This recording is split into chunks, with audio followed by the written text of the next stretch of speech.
Hello friends, welcome to your YouTube channel Anand Gupta 37। तो आज मैं आपको जो अशोक की धम्म नीति है उसका ये बहुत बार जो क्वेश्चन पूछे गए, लगभग बीए सोल के बारे में पूछा गया है। बीए सोल में बहुत बार क्वेश्चन आ चुके हैं। तो आज हम इसी के बारे में चर्चा करेंगे कि अशोक की धम्म नीति के महत्व का आकलन कीजिए, या इस पे आ जाएगा कि निबंध लिखिए। अब अशोक का धम्म नीति क्या है, आइए इस पे हम चर्चा करते हैं।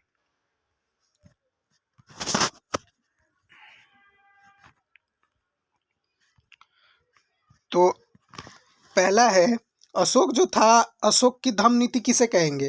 तो पहला, अपनी प्रजा के जो नैतिक उत्थान है, यानी जो प्रजा के जो नैतिक उत्थान है के लिए जो अशोक ने जिन आचरणों की सहायता प्रस्तुत की थी उसे धम्म नीति कहा जाता है।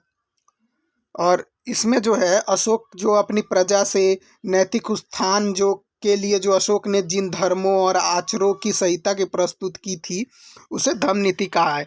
अच्छा करता हूँ वीडियो अगर वीडियो समझ में नहीं आ रहा है तो आप मुझे कमेंट में पूछ सकते हैं। मैं आपको पूरा इस टॉपिक को समझाने का पूरा प्रयत्न करूँगा।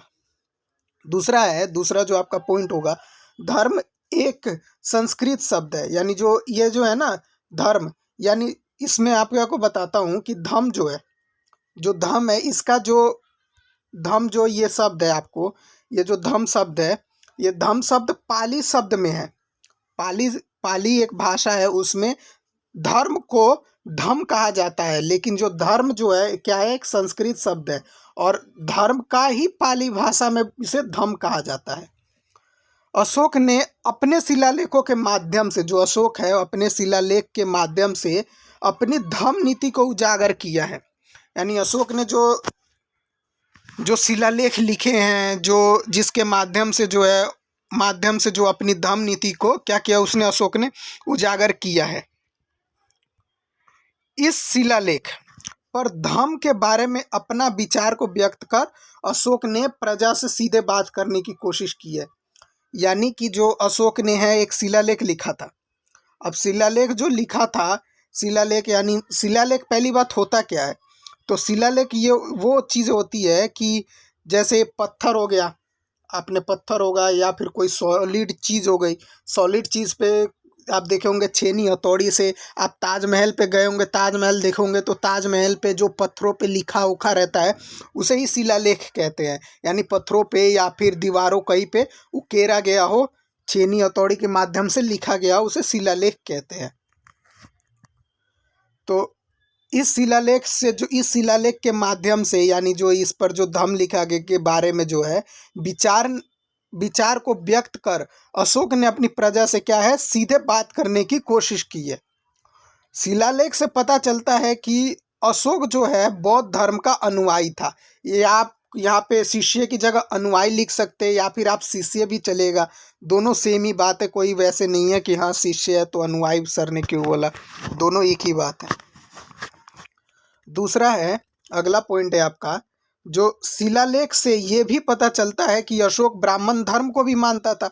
और आप ये बात पता करते होंगे कि आप तो कहेंगे सर अशोक जो था इसने बौद्ध धर्म को भी, जब ये बौद्ध धर्म का जो शिष्य है यानी ये बौद्ध धर्म को मानता है, तो ये शिलालेख जो है इससे आपने बोला कि ये बौद्ध धर्म को भी क्यों मानता है। इसका जवाब मैं आपको आगे दूंगा इसी वीडियो में, कि अशोक जो था वो जब बौद्ध धर्म का शिष्य था तो उसने शिलालेख के माध्यम से उसने ये क्यों बोला कि मैं ब्राह्मण धर्म को भी मानता हूँ। वैसे अगर देखा जाए तो अशोक जो था पहले जो था ब्राह्मण धर्म को ही मानता था। जब ब्राह्मण धर्म को वो मानता था, लेकिन वो मांस खाता था। उसके दरबारों में क्या होता था कि हमेशा हमेशा एक चिड़िया या पशु पक्षी की एक हत्या की जाती थी उसके दरबार में। लेकिन जब अशोक का जो परिवर्तन हुआ, दिमाग में परिवर्तन हुआ कि ये सब गलत है, वो कैसे हुआ, ये सब एक युद्ध के बाद हुआ था। उसके जो परिवर्तन है, उसका जो दिमाग में जो ये सब था कि भाई उसको आज ये मांस खाएंगे, चाहिए करेंगे वगैरह वगैरह, ये सब जो था उड़ीसा का एक कलिंग युद्ध, जो कि आधुनिक में हम उड़ीसा के नाम से जानते हैं, जो अशोक के समय में कलिंग बोला जाता था, आधुनिक में उसका नाम उड़ीसा है। उड़ीसा में जो अभी युद्ध हुआ तो अशोक के विचार में परिवर्तन हुआ। अब वो कैसे हुआ?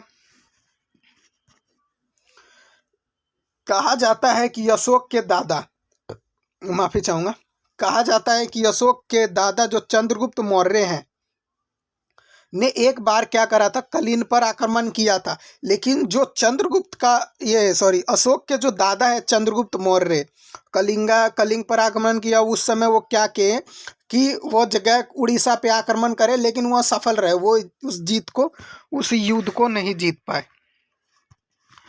लेकिन उनके जब पिता बिंदुसार की मृत्यु हो गई,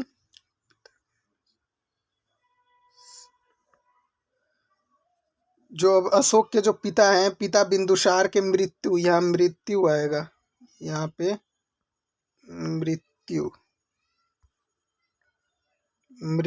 के बाद, एक सेकेंड, मृत्यु के बाद यहाँ जो लिखा है ना पिता बिंदुसार, यहाँ पे आप मृत्यु लिख लीजिएगा। यहाँ पे आप मृत्यु के बाद अशोक ने कलिंग युद्ध को जीता। यानी जो पिता बिंदुसार की जब मृत्यु हो गई तो उसके बाद अशोक जो थे वो कलिंग युद्ध यानी आधुनिक में जो उड़ीसा है उसको जीता। इस युद्ध के बाद कितने लोगों की मृत्यु हुई? जब कलिंग युद्ध हुआ इसमें कितने लोगों की मृत्यु हुई, कितने लोग घर से बेरोजगार हो गए, कितने लोगों की निर्दोष लोगों की जानें चली गई। तो अशोक को थोड़ा सा मन में वैसे फील हुआ कि इन लोगों की क्या गलती थी, इन लोगों ने क्या किया था, इन लोगों ने कुछ किया नहीं, तब इनको इतना वो सब कुछ बुरा ये सब सहना पड़ गया। तो ये सब देखते हुए जो अशोक जो था अपने धम्म के माध्यम से, जो शिलालेख पे उसने धम्म जो लिखा था, धर्म को जो लिखा था, तो ये सब देखते हुए, युद्ध को देखते हुए जो अशोक जो था क्या किया, उसने बौद्ध धर्म को अपना लिया। और फिर उसके बाद इसने धम्म के माध्यम से कहा कि आज मैं युद्ध अब नहीं करूँगा, ना मैं युद्ध करूँगा और ना ही किसी पे अन्याय या ये सब करूँगा, किसी निर्दोष व्यक्ति का हत्या नहीं करूँगा, ये सब करके। और अशोक जो था उसने क्या कहा, धम्म नीति को इसके माध्यम से बौद्ध धर्म का प्रचार किया। तो ये जो थी बातें, ये सब था आपका जो अशोक की धम्म नीति का महत्व जो था, ये सब चीज़ें थी। वीडियो कैसा लगा आप हमें कमेंट में बताइए। अगर कोई आपको वीडियो समझ में नहीं आया है तो आप हमें कमेंट में ज़रूर बताइएगा। वीडियो अगर अच्छा लगा तो बताइए, वरना टिल देन बाय।